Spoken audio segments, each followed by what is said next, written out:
Good evening all of you. இது ரொம்ப முக்கியமான அப்டேட்டாக நம்ம பார்க்கப்படுது. ஏன்னா ஒரு 4-5 நாளைக்கு முன்னாடி ஒரு எஸ்ஐ ரிலேட்டட் கேஸ் ஒன்று போஸ்ட்போன் பண்ணாங்க வாய்தாவில். அதாவது ஜனவரி 7ஆம் தேதிக்கு அடுத்த வாய்தா போட்டிருந்தாங்க. அது எல்லாருக்குமே தெரிஞ்சது தான்.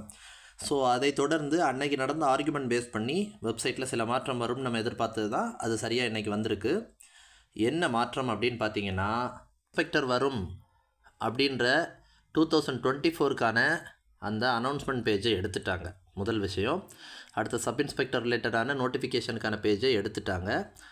ரெண்டாவது என்ன நடந்திருக்கு அப்படின்னு பார்த்தீங்கன்னா, இந்த final provision selection list, cut off marks and status of the candidates who are found eligible for viva voce, அது பக்கத்தில் நியூன்னு பிளிங்க் ஆகிட்டு இருந்துச்சு, அதையும் எடுத்துட்டாங்க.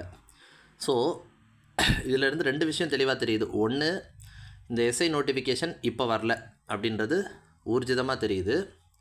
ரெண்டாவது, இது ஏன் இப்படி ஆயிருக்கு அப்படின்னு பார்த்தீங்கன்னா, இந்த பேஜை ஏன் ரிமூவ் பண்ணாமல் வச்சுருக்காங்க அப்படின்னு பார்த்தீங்கன்னா, ஜனவரி 2ஆம் தேதி இந்த சப் இன்ஸ்பெக்டருக்கான 2023க்கான ரிசல்ட்ஸை பப்ளிஷ் பண்ணுவாங்க.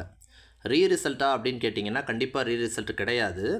அதில் என்ன பண்ணுவாங்க அப்படின்னு பார்த்தீங்கன்னா, இப்போ போட்ட ரிசல்ட், அதாவது அக்டோபர் மாதம் போட்ட ரிசல்ட்டை உங்கள் mark, written mark, physical mark, communal details, total mark, interview mark எல்லாம் சேர்த்து முன்னாடி ரிலீஸ் பண்ணுற மாதிரி ஃபுல் டீட்டெயிலோட ஜனவரி 2ஆம் தேதி ரிலீஸ் பண்ண போகிறாங்க.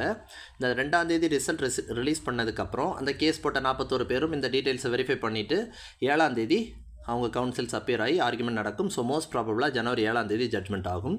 ஜட்மெண்ட் ஆன உடனே ஆல்ரெடி இருக்கிற பேட்ச் ட்ரைனிங் போகிறாங்க. அதுக்கு அடுத்து ஒரு நோட்டிஃபிகேஷன் வரும். அது சப் இன்ஸ்பெக்டராக பிசியா அப்படின்றதெல்லாம் பொறுத்திருத்து தான் பார்க்கணும். ஸோ இப்போதைக்கு இந்த வெப்சைட் மாற்றம் வந்து யூஎஸ்ஆர்பி ஆஸ்பிரன்ஸ் மத்தியில் ரொம்ப முக்கியமான விஷயமாக பார்க்கப்படுது. அடுத்த நோட்டிஃபிகேஷன் வரும்போது ஏஜ் லிமிட் என்னவாக இருக்கும், அந்த 2 இயர்ஸ் ரிலாக்ஸேஷனுக்கு 2 நோட்டிஃபிகேஷன் முடிஞ்சு போச்சு. இனி வரதில் வருமா வராதா எல்லாமே வந்து கற்பனையில் நம்ம பேச முடியாது. ஏன்னா எல்லாருக்கும் தெரிஞ்சது தான். இன்னும் சேர்மேன் அப்பாயிண்ட் பண்ணலை. நமக்கு அப்பாயின்மெண்ட் பண்ணியிருந்தது வந்து நமக்கு எக்ஸ்எம்எல்ஏ ஐஎஸ் இன்பதுரை அவர் போட்ட கேஸில் வந்து அதுவும் ஹோல்டில் தான் இருக்குது. ஸோ சேர்மேன் அப்பாயிண்ட் பண்ணாமல் இருக்குது. இந்த மாதிரி நிறைய இன்ஸ்டேபிள் கண்டிஷனில் இருக்குது நம்ம யூஎஸ்ஆர்பியோடைய நிலைமை. ஸோ ஜனவரி 2ஆம் தேதி ஒரு ரிசல்ட், ஃபுல் டீட்டெயிலோட அப்டேட்டட் ரிசல்ட்டு எதிர்பார்க்கலாம்.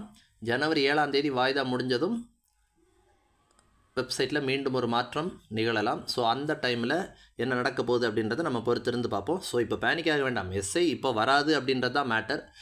பட் எப்போ வரும் அப்படின்றது பொறுத்திருந்து தான் பார்க்கணும்.